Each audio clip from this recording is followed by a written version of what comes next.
Welcome back to KNEB.TV today. I'm Chris Cottrell. Let's go ahead and get the latest from right here at the Fremont Motor Sports Desk. A big night at Cougar Palace for all involved at WNCC as the school helps celebrate their 90th anniversary with the inaugural class being inducted into the Sports Hall of Fame. A two-man class that features Bobby Jackson and Dick Night Train Lane. Jackson's the most recognizable basketball player in program history. He played 12 years in the NBA, won a Big Ten championship at Minnesota, and he remembered his 3 years at WNCC fondly last night over at the Weborg 21 Center.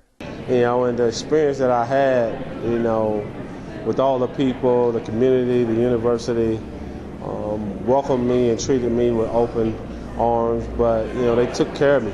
They knew I was a small town kid from Salisbury, North Carolina, out south, and, you know, they welcomed me with open arms, and I think that was probably the most humbling thing for me.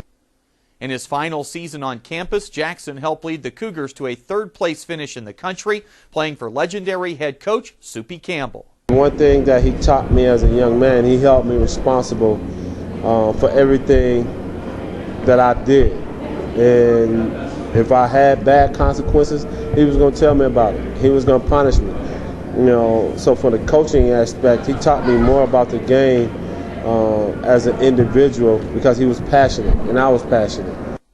As for the big night tonight, Jackson seemed very excited to be in town and couldn't have been more gracious about receiving this honor. I mean, it's a huge honor, you know, when you look at all the great athletes that's come through WNCC, whether it's basketball, football, baseball, and you look at, you know, women's basketball and women's volleyball, I think women's softball.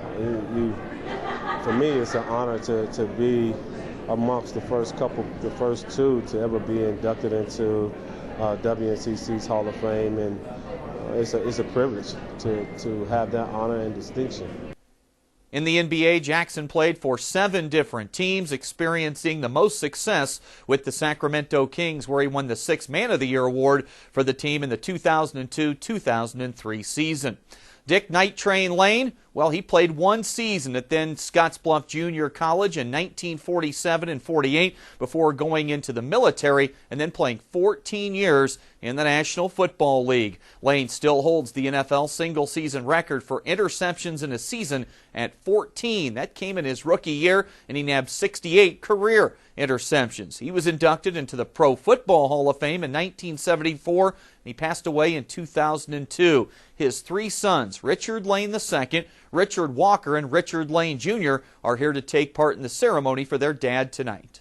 Well, for me, it's very special because this is the first time that all 3 brothers have been together at a function to celebrate our father's legacy. Richard Walker and I normally go to the Hall of Fame every year, and Junior's going to start going with us next year. But this is something, it's a once-in-a-lifetime opportunity for all 3 of his sons to be gathered together, for him to be honored in this particular Hall of Fame.